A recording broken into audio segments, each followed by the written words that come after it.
Welcome sa Durs 2.0. Fresh at nagbabagang happenings bang hanap mo? Mga padabarkads man yan o mga trending topics? Pwes, sagutin natin yan.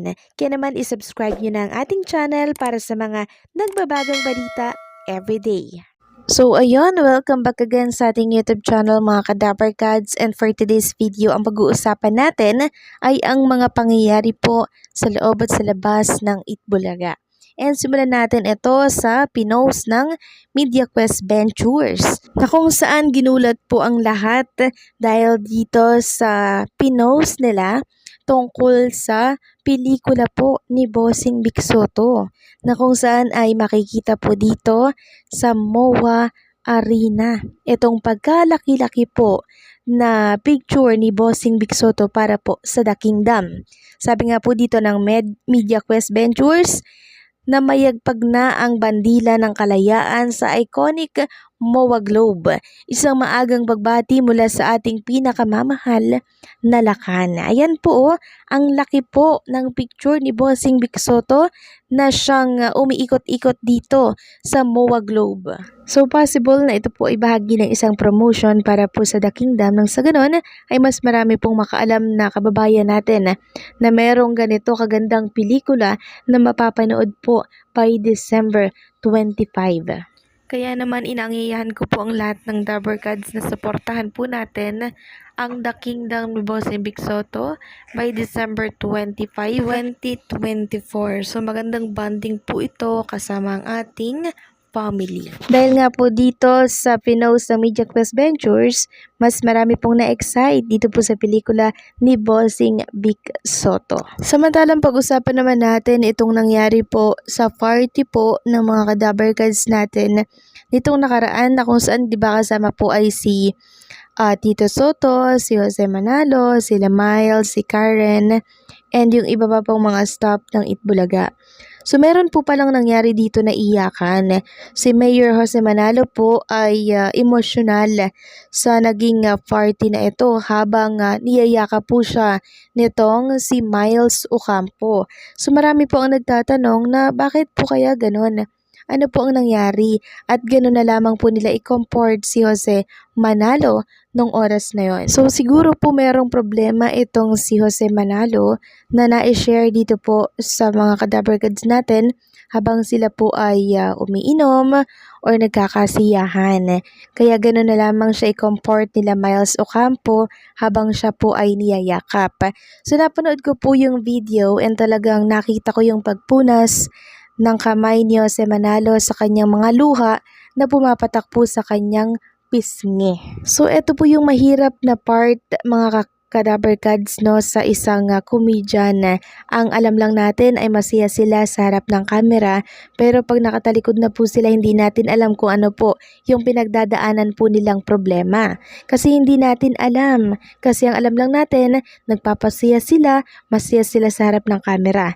Pero yun po pala, sila po yung merong pinakamabigat na pinagdadaanan sa buhay. So kung ano man ang nangyari dito kay Jose Manalo, kung ano man yung problema niya, sana ay maging maayos na ang lahat. Dahil wala namang problema na ibinibigay ang Diyos na hindi natin kayang malagpasan. Yan ang ating dapat isa-isip lagi. Samantalang pag-usapan naman natin itong naging post ng Ola sa kanilang page. Tungkol po ito sa isang noontime show na kung saan ay nanganganib na maalis dito po sa isang Giant Network. Sabi dito kapamilya noontime show na It's Showtime, totoo nga ba na hanggang December 2024 na lang sa GMA?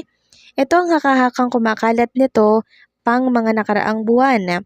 Magmula ng umere ang nasabing programa sa GMA na hanggang ngayon ay hindi pa nabibigyang linaw kung totoo ba or hindi. Ayon naman sa source ng Cabinet Files, malalaman daw umano sa mga susunod na araw kung totoo nga ba ang balita na hanggang December na nga lang ang kapamilya noontime show sa GMA.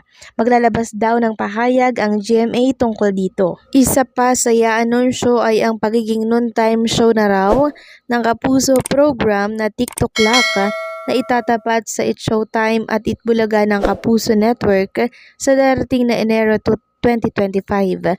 Sa ngayon raw ay naghahanda na raw ang nasabing Kapuso program sa malaking pagbabago na ito sa programa kabilang na ang mga bagong segment at pakulo.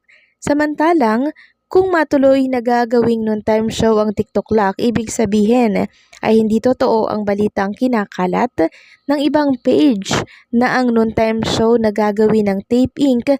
ang ipapalit sa It's Showtime.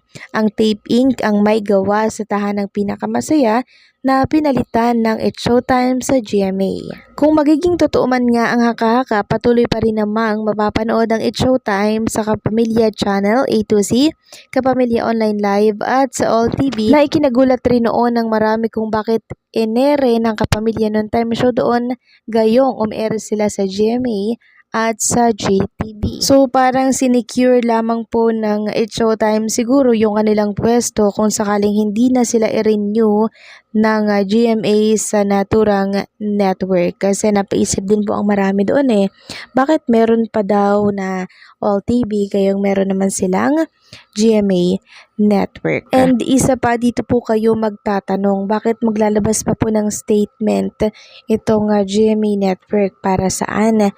'Di ba? So parang meron kang nasisense dito sa statement na to na pagpapaliwanag kung bakit hindi na i-renew itong It's Showtime sa GMA Network. Kasi kung i-renew nga po itong It's Showtime, dapat nung nakaraan pa po nagkaroon ng contract signing or contract renewal ulit para sa panibagong taon or panibagong buwan ng pag-ere po ng It's Showtime sa naturang network. Pero wala po at nananahimik pa rin until now ang network at ang It's Showtime kung meron ba silang renewal para po sa It's Showtime. So nakakalungkot yun para sa mga kapamilya at sa Showtime family syempre nakakalungkot din yan kasi nakatikim na po sila ng mataas na ratings tapos bigla silang lalagapak ngayon.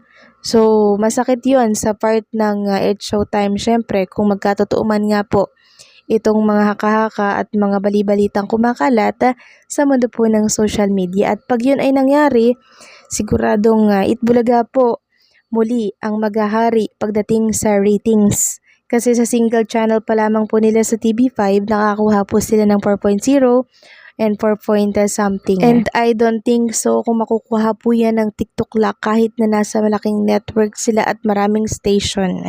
Hindi ko alam kung makukuha po nila ang nakukuha. Itbulaga dito po sa TV5 kahit na nasa limited channel lamang ang Itbulaga dito po sa TV5. So magkakaalaman tayo kung anong noontime ang pinakamalakas kahit na sila ay nasa limited channel lamang.